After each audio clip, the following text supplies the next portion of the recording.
বন্ধুরা, নমস্কার বন্ধুরা। আমি আজকে তোমাদেরকে যে ভিডিও নিয়ে এসেছি, এই ভিডিও কিন্তু আজকে খুবই জরুরি। আমি শ্রাবণী, আমার গার্ডেনিং চ্যানেলে তোমাদের প্রত্যেককে স্বাগত। বন্ধুরা, এই সময়ে জবা গাছে আমরা প্রচুর পরিমাণে ফুল পাবো। দেশি এবং হাইব্রিড, পুনে, ব্যাঙ্গালোর যে সমস্ত জবা আছে, সমস্ত জবা গাছে। তবে আমি দেশি জবাগুলো শীত পড়ার আগেই আমি কাটাই ছাঁটাই করে দিয়েছিলাম। সেই সব গাছে এখন পাতা এবং সঙ্গে কচি শাখা সমস্তটাই বেরিয়ে এসেছে এবং সেই সব গাছ আমার আছে। কিন্তু এই হাইব্রিড যে সমস্ত বাঙ্গালোরপুরে ভ্যারাইটির জবা গাছগুলো আছে, সেই সমস্ত জবা গাছের কিন্তু এই সময় প্রচুর পরিমাণে ফুল ফুটবে। তবে তার আগে কিছু পরিচর্যা আমাদের এই সময়ে জবা গাছে করে নিতে হয়। বন্ধুরা, অবশ্যই তোমরাও করবে। তোমাদের যে সমস্ত জবা গাছ আছে, এই যে জবা গাছ, এইটা আমার থাই ভ্যারাইটির জবা।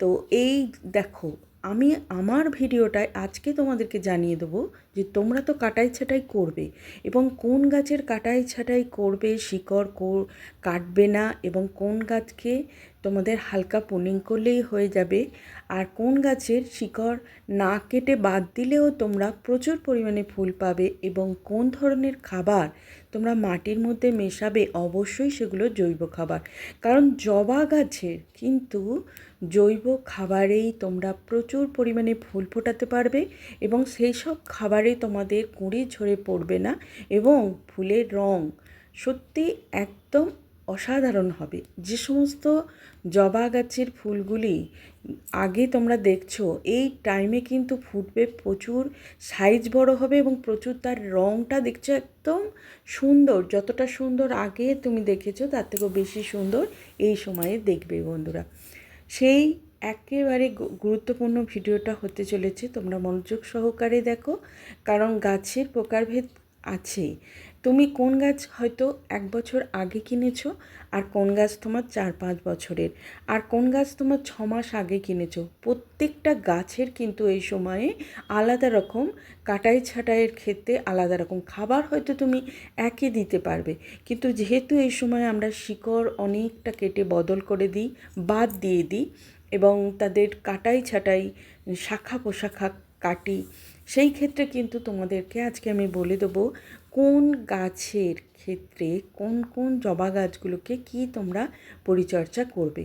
দেখো, প্রত্যেকেই আমরা কিন্তু যারা বাগানিরা, জবা গাছ নেই এমন কোনো বাগান হতেই পারে না। আর সেই সমস্ত জবা গাছের কিন্তু কখনো আমরা 6 মাস আগে, কখনো 1 বছর আগে, কখনো 3 বছর আগে, এই ধরনের গাছ, কোনো গাছেরই কিন্তু বয়স একেবারে এক বয়স আমরা বলতে পারি না। আর প্রত্যেকটা গাছে একই সময়ে অসংখ্য অসংখ্য ফুল তোমরা পেতে পারো, সেই আগের পুরনো গাছে, আবার তোমাদের এখন নতুন গাছে। এই সমস্ত গাছ একেবারে তোমরা কিভাবে কি পরিচর্যা করবে, সেই রকমই আজকে ভিডিও নিয়ে চলে এসেছি। বন্ধুরা, হয়তো তোমাদের অনেকের কাছে এটা বকবকানি মনে হবে, বা তোমাদের যে ভিডিওটা বড় হতে মনে হবে, কিন্তু আজকে ক্ষমা করে দাও। আজকে আমার 10 মিনিটের ভিডিও, তোমরা মনোযোগ সহকারে ভিডিওটা দেখো, তোমাদের প্রত্যেকেরই ভালো লাগবে এবং তোমরা উপকৃত হবে। এই যে খাবারটা একটা থালা সাজিয়ে নিয়ে এসেছি, আর এই যে দেশি জবা গাছটা তোমাদেরকে দেখাচ্ছি, এটা ছোট্ট পঞ্চমুখী যে দেশি জবা ফুলের গাছ হয়, সেই ফুলের গাছটাই আমি শীত পড়ার আগে এর কিন্তু কাটাই ছাঁটাই করে দিয়েছিলাম। আর এই যে গাছগুলো কিছুটা, অনেকটা তো সবগুলো তো সামনে আনা সম্ভব হয় না, তো এই যে গাছগুলো নিয়ে এসেছি, এই গাছগুলোর কিন্তু আজকে তোমাদেরকে বুঝিয়ে দেবো। তোমাদের যদি এই রকমই গাছ থাকে, তোমরা সেই সব গাছের কিভাবে কাটাই ছাঁটাই বা কী পরিচর্যা করবে। প্রথম মাটি খুঁড়ে দেখবে যে যে সমস্ত গাছের একেবারে শিকড় ওপরে চলে এসেছে, দেখো যেমন এই গাছটা দেখাচ্ছি, এবং সব গাছই তো ঝোপালো হয়েছে, যেমন এই গাছের কিন্তু বয়স হয়েছে, এর বয়স তো 4-5 হবেই, 4-5 বছর। আর এই যে দেখো, এটা সারদা জবা, এরও দেখো কিন্তু সেইভাবে শিকড় এসেছে, কিন্তু সেইভাবে রুট, যেহেতু জবা গাছের রুট কিন্তু উপরেই চলে আসে, কারণ জবা গাছের ফিডার রুটগুলো উপরেই থাকে।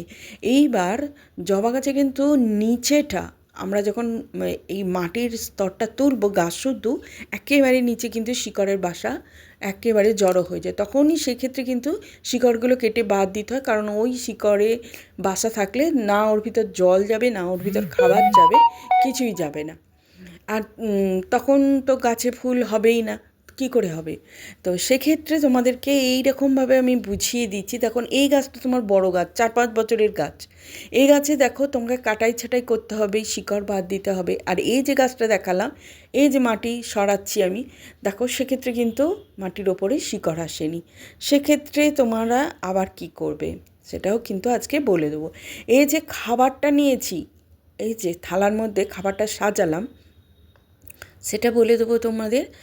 আর এই যে গাছে প্রচুর পরিমাণে ধরো এখন কুঁড়ি এসে গেছে, সেক্ষেত্রে তোমার কুঁড়িগুলো প্রচুর তো কুঁড়ি আসছে এই সময়, তো কুঁড়িগুলো কাটতে ইচ্ছা করছে না যে ফুলগুলো আমি নিয়ে নিই। সেক্ষেত্রে কিন্তু মাটি খুঁড়ে ওপরের এই হাতের এক বেগটা মাটি কিন্তু আগে তোমাদের তুলে ফেলতে হবে। তারপরে এই যে খাবারটা দেখাচ্ছি, যে এই দেখো ফাঙ্গিসাইড, চা পাতা, একদম ইউজ না করা চা পাতা, চুন, সিঙ্গেল সুপার ফসফেট, এটা হচ্ছে MgSO4, আর এই চা পাতা, নিম খোল, আর সঙ্গে আছে সিউইডসের কালো দানা, আর এটা আছে একেবারে পিওর গোবর সার বন্ধু। তার বদলে তোমরা অবশ্যই ভার্মিকম্পোস্ট নিতে পারো, কিন্তু আমি মনে করি যে গোবর সার হচ্ছে একেবারে জবা গাছের জন্য দুর্দান্ত সার, একটা দুর্দান্ত সার। তোমরা প্রচুর পরিমাণে ফুল পাবে, গাছের হেলদি হবে, গাছের পাতা সবুজ থাকবে এবং কুঁড়ি ঝরে পড়বে না যদি গোবর সারটা এই সব সারের সাথে মাটিটা তৈরি করে নাও। যদি তোমরা 1.5 টব মাটি নাও, তাহলে সেক্ষেত্রে 1 টব অবশ্যই গোবর সার নেবে, আর তার সাথে এইভাবে তোমরা মেশাবে, আর ওই খাবারটা মেশাবে। এইভাবে মেশাতে মেশাতে পুরো খাবারটা যখন মিশিয়ে ফেলবে, তখন সেক্ষেত্রে সেই মাটি নিয়ে ওই যেসব জবা গাছের, এই দেখো আমি দেখিয়ে দিলাম যে এর উপরে শিকড়গুলো ছিল না, সেক্ষেত্রে আমি ওপরের মাটিগুলো ফেলে দিয়েছি। দিয়ে দেখো এইসব মোটা মোটা শিকড় দেখা যাচ্ছে, এগুলো কাঁচি দিয়ে তোমাদের সম্পূর্ণ কেটে ফেলতে হবে। কেটে ফেলে দিয়ে সেই ক্ষেত্রে ওই মেশানো গোবর সারটা দিলে, পুরো 1 টব গোবর সারের সঙ্গে ওই সার দিলে, আর 1.5 টব মাটি, সেই এই মিশ্রণটাকে পূর্ণ করে, মানে মিশ্রণটাকে সম্পূর্ণ মেশালে, মিশিয়ে ওই গাছের গোড়ায় দেবে। আর এই ক্ষেত্রে দেখো, এই গাছটা বাড়ন্ত হয়নি, এই গাছটা কিন্তু 2 বছরের গাছ একটা। এই ক্ষেত্রে ওর শিকড় ওপরেও আসেনি, ফিডার রুটগুলো ওপরেও আসেনি, এবং গাছের বাড় সেভাবে হয়নি। কখনো একটা দুটো ফুল হয়, কিন্তু গাছে সেভাবে পাতাও নেই এই গাছটা। সেক্ষেত্রে কী করবে, পুরো এক বেগদা মাটিটা পুরো তুলে নেবে। হ্যাঁ, এক্ষেত্রে শিকড় কাটাই ছাটাই করার তো দরকার নেই, গাছ সেভাবে বাড়েনি। সেক্ষেত্রে শুধুমাত্র ভার্মিকম্পোস্টের সাথে বা গোবর সারের সাথে তুমি নিমখোল মেশালে, সিঙ্গেল সুপার ফসফেট দিলে, এবং সিউইডস দিয়ে ম্যাগনেসিয়াম সালফেট, যেটা MgSO4, এটা দিয়ে ভালোভাবে মিশ্রণ করে পুরো এক বেগটা মাটিটা ফেলে দিয়ে এই খাবারটা ওর গোড়ায় দিলে। এই জন্যে তোমাদেরকে এই রকমভাবে এই গাছগুলোকে এখন তোমাদেরকে পরিচর্যা করতে হবে। আর যে গাছটা দেখো একেবারে গোড়া মোটা, এই যে চলে এসেছি, এত বড় ঝামড়ে ঝুমড়ি হয়ে গেছে গাছটা, সেই গাছটাকে তো তোমাকে সম্পূর্ণ তুলে ফেলতে হবে, শিকড় কেটে ফেলে দিতে হবে, অর্ধেকটা নিচের মাটি সমেত শিকড় ভালো করে সুন্দর করে কেটে ফেলে দিতে হবে। আর এই যে মিশ্রণটা বলছি, 1 টব পুরো গোবর সার, তার সাথে 1.5 টব মাটি, যে গার্ডেন সয়েল দিয়ে, এই যে আমি থালার মধ্যে তোমাদের দেখাচ্ছি যে খাবারটা, ওটা মিশ্রণ করে দেবে, অর্ধেকটা দেবে ওর। হ্যাঁ, তোমরা সেক্ষেত্রে 1/2 চামচ সিঙ্গেল সুপার ফসফেট দেবে একটা টবের জন্য। 1/2 চামচ সিঙ্গেল সুপার ফসফেট দিলে 1 চামচ পুরো যেটা ভিটামিন, মাইক্রোনিউট্রিয়েন্টস, সাগরিকা বলছি, বা যে কোনো দানা একটা আকারে এগুলো পাওয়া যায়, সেই দানা তুমি 2 চামচ দিয়ে দিলে। এইভাবে তুমি মেশালে, দিয়ে তুমি সম্পূর্ণ মাটিটাকে মিশিয়ে সুন্দর করে, এই যে সারদা জবা দেখাচ্ছি, এইভাবে তুমি এই গাছটা করলে। বোঝা গেল তাহলে বন্ধুরা, তোমাদের সুন্দর করে আমি বুঝিয়ে দিলাম। এইভাবে গাছগুলোর যত্ন করো এবং যে ডাল কাটবে অবশ্যই ফাঙ্গিসাইড দেবে। আর এই সময়ে অবশ্যই তোমরা নিম তেল হোক, কর্পূর হোক, বা আমি তো জৈব কাকা যেটা কীটনাশক সেটা ব্যবহার করি, সেটা করো বন্ধুরা। আজ তাহলে আসি, দেখা হচ্ছে পরের কোনো ভিডিও।